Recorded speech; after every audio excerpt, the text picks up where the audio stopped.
일본 아베 정권의 경제보복 자행에 대한 평통사의 규탄 성명을 말씀드리겠습니다. 한국 대법원의 일제 강제동원 배상 판결과 이행을 둘러싼 한일 간 갈등이 격화된 가운데 아베 정권이 2일 끝내 한국을 백색 국가 명단에서 제외시키는 경제보복에 나섰습니다. 이는 아베 정권이 한국이 일본에 의존하고 있는 소재 부품을 무기 삼아 한국 경제에 큰 타격을 줌으로써 강제동원 배상 판결과 이행을 무력화하고 문재인 정부를 굴복시키기 위한 경제전쟁을 선포한 것과 다름없습니다. 아베 정권의 경제보복 자행은 일제 불법 침략과 식민지배에 대한 사죄와 배상을 거부한 것일 뿐만 아니라 한국을 경제적, 정치적으로 굴복시키려는 새로운 침탈 시도라는 점에서 온 국민과 함께 이를 강력히 규탄합니다. 아베 정권이 한국 경제의 아킬레스건을 건드리며 우리의 사법주권, 한국 대법원의 일제 강제동원 배상 판결에 도전하고 나서는 정근대적 야만 행위를 자행할 수 있는 데에는 일제 불법 침략과 식민지배 및 배상을 포기한 굴욕적인 한일협정을 체결한 박정희 정권과 이를 강요한 미국의 책임 또한 매우 큽니다. 아울러 소재 부품 개발과 국산화기를 포기하고 손쉽게 일본산 제품의 수입에 의존하며 대일 종속적 경제체제를 구축해온 재벌기업에도 그 책임을 묻지 않을 수 없습니다. 이에 우리는 그동안 재벌기업이 중소기업을 단기적인 이윤 추구와 착취의 대상으로 여김으로써 첨단 부품 소재 개발의 싹을 스스로 잘라왔던 근시안적인 사고를 근절하고 첨단 부품 소재 개발 중소업체 등과 상생하며 기술 자립을 추구함으로써 하루바삐 대일 종속적 경제체제를 탈피할 것을 촉구합니다. 한편 아베 정권은 경제보복을 자행하며 표면적인 명분으로 한국으로 수출된 첨단 소재 부품이 북한으로 흘러들어간다는 안보상의 이유를 들고 있습니다. 그러나 아베 정권은 그 근거를 명확히 밝히지 못하고 있으며 불법 부당한 경제보복의 면피용으로 둘러댄 것에 불과하다는 것은 이미 밝혀진 대로입니다.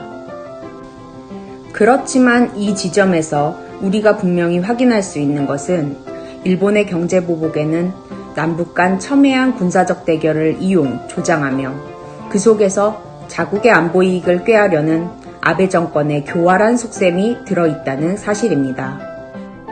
한일 군사정보보호협정의 유지를 바라는 아베 정권의 의도가 그 단적인 예입니다.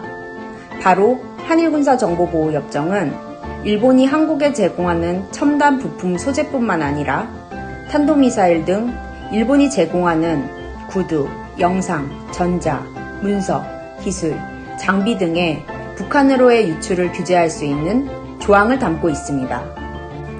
아베 정권은 남북 대결을 이용해 남한의 첨단 소재 부품과 무기체계를 팔아 한국의 대일 경제적 종속과 군사적 의존을 높이고 한일 군사정보보호협정 등을 통해 이들의 북한을 포함한 제3국으로의 유출을 규제하는 한편 사드와 한일 군사정보보호협정 등을 매개로 한국을 한일 미사일 방어 및 동맹, 한미일 미사일 방어 및 동맹으로 엮으며 한국을 일본의 안보를 위한 방파제로 만들려는 것입니다.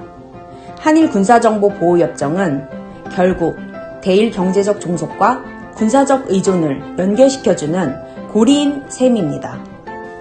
잘 알려진 대로 한일 군사정보보호협정은 북한의 탄도미사일 조기 정보를 일본에 제공함으로써 일본 방어에는 도움이 됩니다. 그러나 일본이 한국에 제공하는 북한의 탄도미사일 정보는 북한의 탄도미사일이 남한에 도달하는 시간이 매우 짧아 남한 방어에는 무용지물에 지나지 않습니다. 이렇듯 한일 군사정보보호협정 유지는 아베 정권의 한국에 대한 경제보복과 한국을 자국 안보의 방파제로 삼으려는 모렴치한 이중적 의도를 모두 충족시켜주는 우를 범하는 꼴입니다. 특히 남한이 일본과 손잡고 북한과 대결하는 것을 전제로 하는 한일 군사정보보호협정은 평화, 번영, 통일의 새 시대와 결코 양립할 수 없습니다. 문재인 대통령은 8월 2일 대국민 담화에서 보복에 악순하는 원치는 않지만 단호한 상응 조치를 취하겠다는 결연한 입장을 밝혔습니다. 문재인 대통령의 엄명대로 현 사태를 극복하려면 미국의 중재에 기대어 아베 정권과 적당히 타협하려는 근시안적 태도를 버리고 현재의 위기를 대일 경제적 종속과 군사적 의존에서 벗어날 전화위복의 기회로 삼아야 합니다. 남북 경제교류 협력의 증대로 민족자립 경제를 구축함으로써 일본의 경제 침탈로부터 우리 경제를 지키고 미, 일, 중, 러의 군사적 개입과 간섭, 침탈로부터도 한반도의 평화와 안보를 지켜내도록 해야 합니다. 이를 위해 우리 국민은 일본의 경제보복에 따른 단기적인 피해로 오는 고통을 감내하며 중장기적인 경제적 자립과 군사적 자유의 전망을 찾아갈 의지와 능력을 갖추고 있다고 믿어 의심치 않습니다. 이에 우리는 온 국민과 함께 아베 정권의 경제보복에 굴하지 않고 결연한 자세로 맞서는 한편 한일 군사정보보호협정 폐기와 한미일 군사동맹 구축 중단에 힘을 기울임으로써 미, 일이 구축, 유지해온 한반도 냉전체제를 허물고 한반도의 항구적 평화체제 구축과 동북아 평화 증진에 힘을 다할 것입니다. 2019년 8월 2일 평화와 통일을 여는 사람들 상임대표 문규현